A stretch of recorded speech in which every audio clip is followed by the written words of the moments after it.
Lake one, take one. And we're back in Ballymoon Shopping Centre with episode 10 of Summer in the Moon. This week I'll be grilling Taoiseach Enda Kenny. He's launching a turn up in Leitrim. And I will be sharing a couch with Hollywood star Cillian Murphy. He's at a turn up thing too. And rock legend Bono will be performing live in the studio. No, can we scratch that please? Why? Because he's a twat. There he is, there. Bono, get out! Out! And take the saxophones with you for Christ's sake.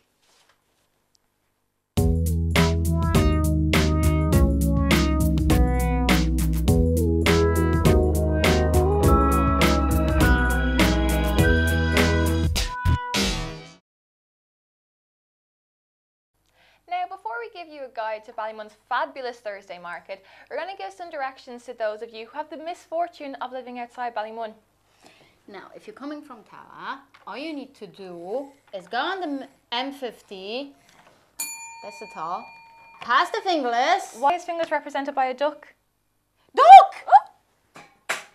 Okay, I get it now. Now, if you're coming from Dundrum, Foxrock or Dalkey, all you have to do is get on the dart and feck off home. But if you do find yourself in the area on a Thursday, do what Maria did last week and check the local market out. Maria, I can't do any more puns. I'm feeling a little hoarse.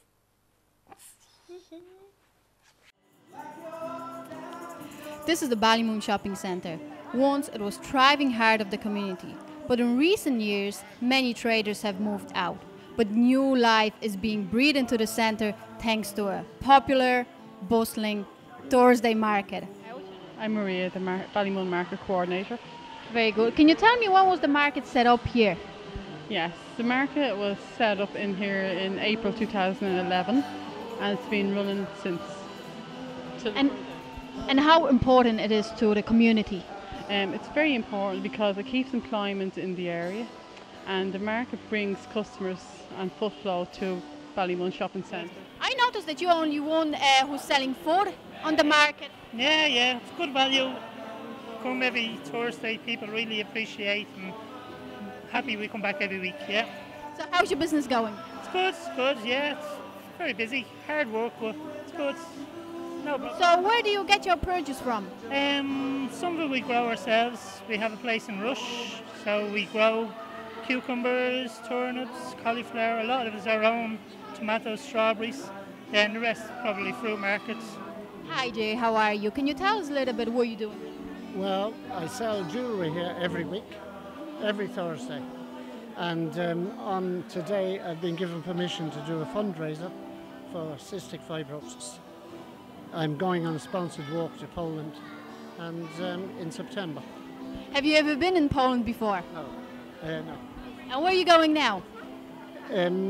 Krakow. Krakow, beautiful. So how much you want to raise? To go on this walk I have to raise practically €3,000.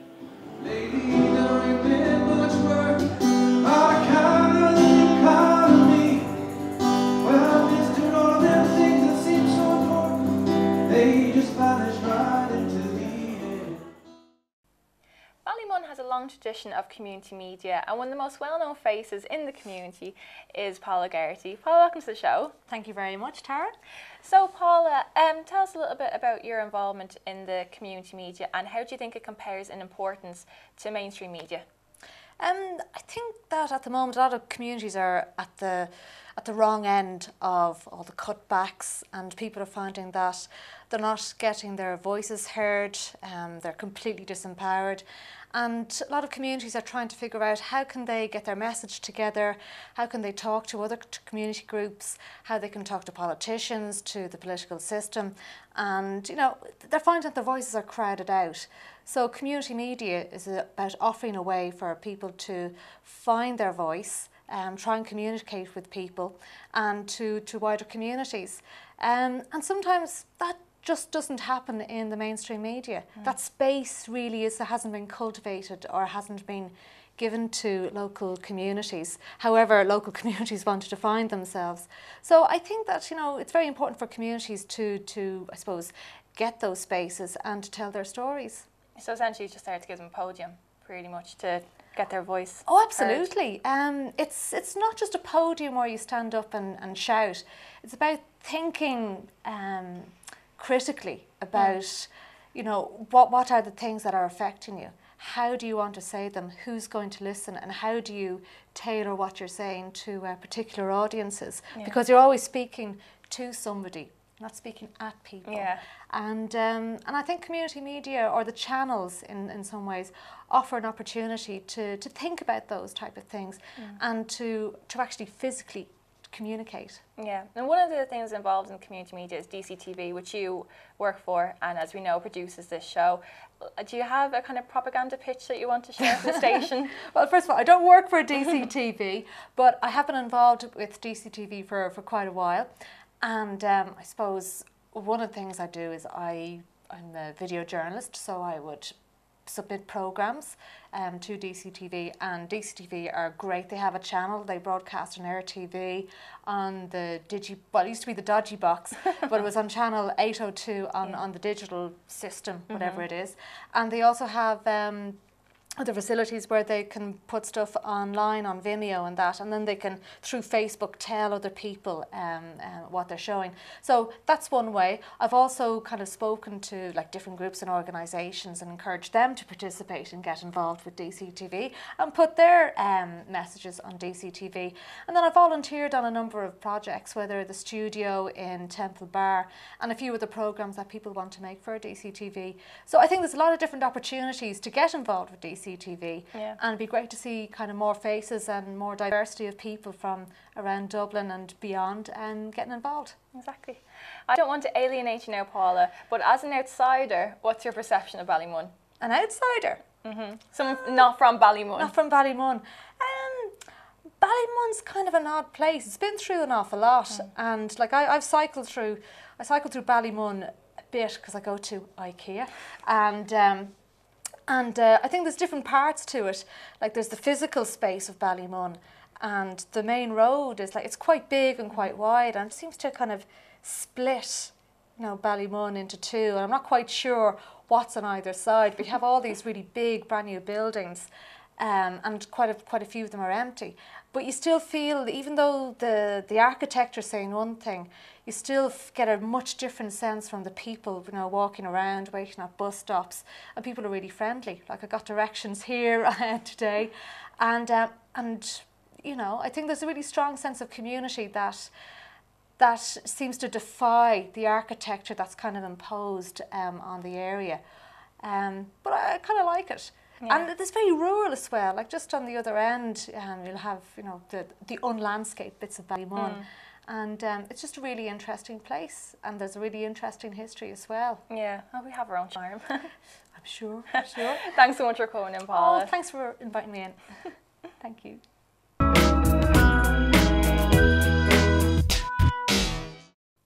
Over the years, Ballymun has been the butt of many jokes. Maria, wait till you hear this, right? What you call 4 Ballymunners standing around a bucket? Cell 62! Okay, let's try another one. How do Ballymunners multitask? By being drunk and disorderly!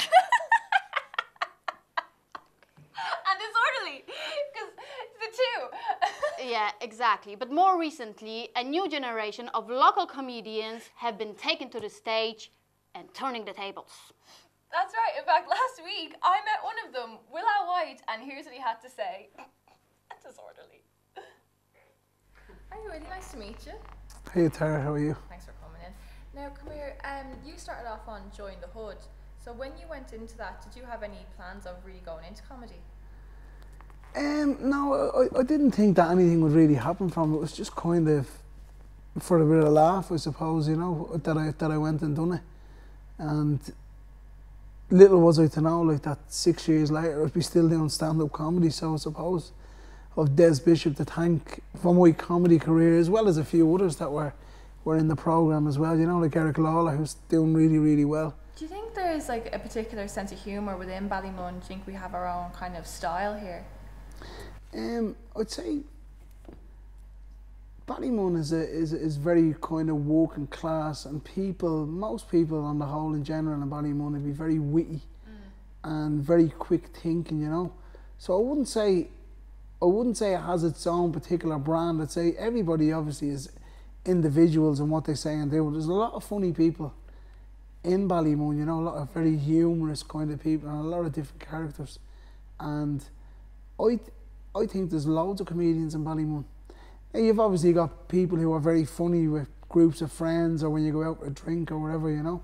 Now, some comedians, they tend to use the same jokes over and over again. How often would you write new material, or do you have like a specific length of time, or do you just kind of, when something occurs, you use it? I write as little as possible, to be quite honest. That's like probably saying, when Aslan to come to play a venue, do they still sing This Is? I try to change it as much as I can, but I would be fairly lazy in the writing department. And sometimes I just don't have to write stuff. Sometimes stuff happens, you know, or situations, or you might see something in the paper, or you might see something on the news that you can just kind of pick up on. So you do change your material, but I mean, look, if I'm doing a 20-minute set, like, I'm not going to change the whole 20 minutes in one go. Like, I'm not going to go, well, I'm putting that in the bin and here's a new 20 minutes. You kind of wring out the old and you bring in the new, like. So if I've got, say, a new 5-minute piece, something that I've been doing for a while, I'll try it and see if it works out, and I'll slot it in somewhere in the set and make it fit. And then you just take out something that you've been using for a while and you bring that in. And that's usually how it happens. You know, when you're getting new material together, it's never actually, like, for me, you know, anyway, it's never a fresh 20 or a fresh half hour or whatever. You just kind of get rid of the old stuff. It's kind of like your wardrobe, your clothes, you know. And you've no more room for new stuff going in. You get the old stuff and you just kind of throw it in the bin, you know. You will go back to the bin the odd time. Well, thanks so much for talking to me today. You're very welcome. Very welcome. Very nice. Thanks very much. Thanks, really appreciate that. Welcome back. Joining me here on the couch is Joanna Ozarowska from DCU in the community. Welcome, Joanna. What can you tell me about DCU in the community and what its function is? DCU in the community is Dublin City University's community-based learning centre. We're located in Trangan Road in Ballymun. We were established and co-funded by Dublin City University and BRL, Ballymun Regeneration. And our main function is we're supposed to serve as a bridge to higher education for local residents. So we provide a range of college preparation courses, educational guidance, learning supports, mostly for mature students and adults from the local area here who would like to progress to further in higher education. And what kind of courses do you run there? Most of our courses are supposed to prepare people for college. So our most popular course is a 10-week course called Bridge to Education. And that gives you the basic academic survival skills like communications, maths and computers. So the skills that you're going to need to progress to pretty much any further or higher education college course. But we do run courses ranging from very part-time 6-7 week courses to full-time 30-week courses in areas such as sports, digital media and digital technologies, business, health, psychology, social studies, computers. Basically, you name it, we would be probably offering a course in it. Were you surprised by hunger for knowledge you found here in Ballymun? Absolutely. Since we reopened 2 years ago in September 2010, we've been amazed at how many people come in through our door asking for courses, asking what we do there. At the beginning, we thought that after a few months we're going to run out of people who would like to take part in our courses, but it's never happened. There is huge hunger for knowledge, for upskilling in Ballymun, and a lot of our students do progress to higher education, which is great. What was your reaction when you found out that you're going to work here in Ballymun? Well, ever since I moved to Ireland 6 years ago, I've been hearing about this strange place called Ballymun and how scary it is. But nothing like that. It was absolutely the opposite when I started working here 2 years ago. I found people to be extremely welcoming. There is a great sense of community here.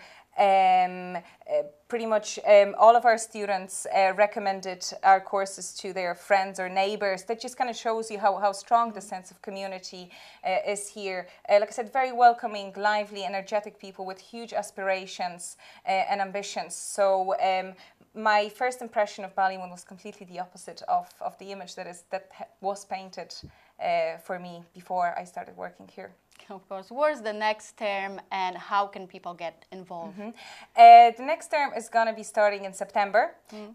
We have an open door policy at our centre on Shangan Road. So whoever would like to find out what courses we're going to be doing, they can just drop in and ask. We also advertise the courses on our website, so you can look for DCU in the community in Google, or you can find us on Facebook as well. From September, we're probably going to be running our Bridge to Education course again. So if there are any people out there who would like to upskill to move on to college next year, are more than welcome to drop in. And tell me, what is the connection between DCU and DCU in the community? Well, as I've mentioned, we were established by Dublin City University, and we are considered their flagship initiative for civic engagement. It's not only the teaching, learning and research at universities anymore, but universities try to reach out to the surrounding communities. And I think DCU and the community on Shangan Road is a very physical representation of the university reaching out to the local community and sharing the resources and expertise. We're very much supported by DCU. A lot of their lecturers would visit us to do a guest lecture. We have a lot of input from different faculties and schools on how to run our courses. And of course, Dublin City University is where a lot of our students progress to in the future. Joanna, it was great to have you here. Thank you for coming and thank you for talking to us. Thank you very much, Maria. Cheers.